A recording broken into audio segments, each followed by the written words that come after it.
Welcome to this comprehensive guide on Apache Hadoop. In this series, we'll explore the fundamentals of distributed file systems and data processing frameworks.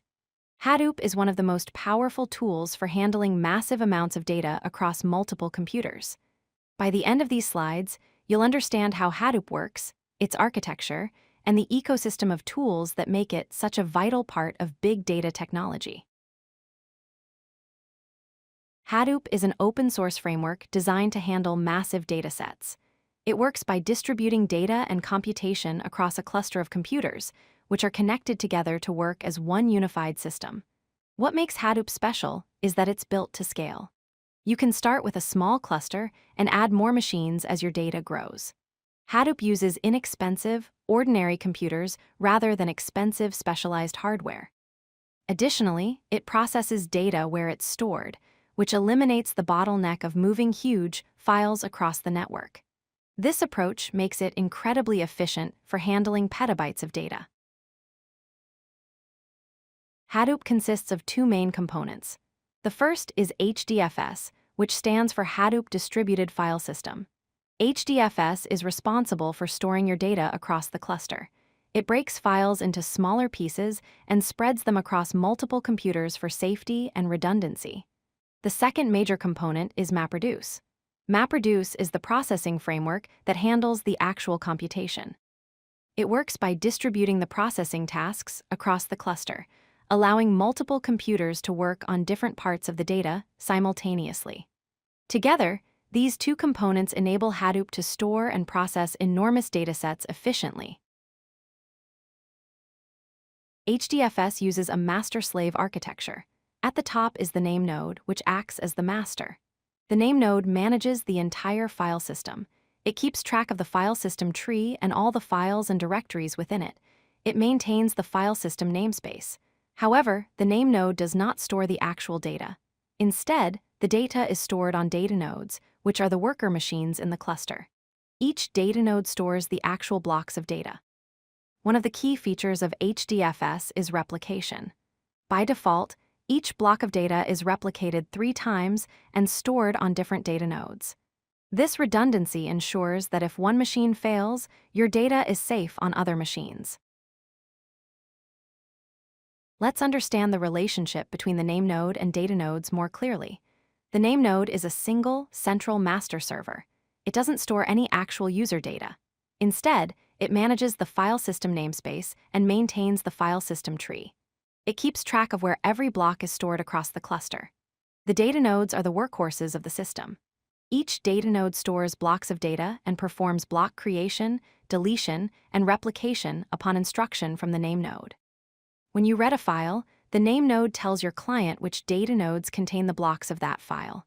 When you write data, the NameNode instructs the data nodes on how to replicate the blocks. This separation of concerns makes HDFS robust and scalable. When you store a file in HDFS, it's split into blocks. The default block size is 128 megabytes, so a file that is 500 megabytes would be split into 4 blocks. These blocks are then distributed across different data nodes in the cluster. HDFS automatically handles replication. Each block is copied to multiple data nodes. As mentioned earlier, by default, each block is replicated 3 times. This replication happens automatically and transparently to the user. The NameNode maintains metadata about all these blocks. It knows which blocks make up each file and where each block is located. This metadata is critical because when you want to read a file, the NameNode tells you where to find the blocks. MapReduce is Hadoop's processing engine. It works in 3 main phases. First is the map phase. During the map phase, input data is processed and transformed into key-value pairs. This happens in parallel across multiple machines. Each mapper processes a portion of the input data independently. Second is the shuffle and sort phase. After the mapping phase, all values with the same key are grouped together and sorted. This intermediate data is then sent to the reducers. Third is the reduce phase. The reducer takes all the values associated with a particular key and combines them into a final result. This 3-phase approach allows MapReduce to process enormous datasets efficiently by dividing the work across many machines. Hadoop has grown into a complete ecosystem with many complementary tools. Hive provides a SQL-like query language that makes it easy for people familiar with databases to work with Hadoop.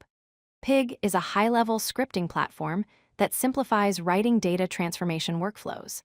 Apache Spark is a modern processing engine that's faster than MapReduce for many use cases because it keeps data in memory during processing. HBase is a NoSQL database built on top of HDFS that provides random, real-time read and write access to data.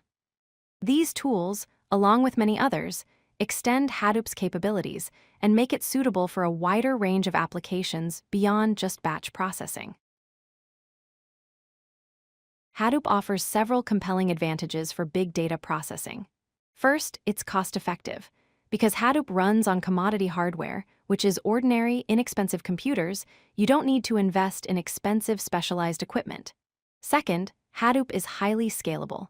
You can start small and grow your cluster by adding more machines as your data and processing needs increase.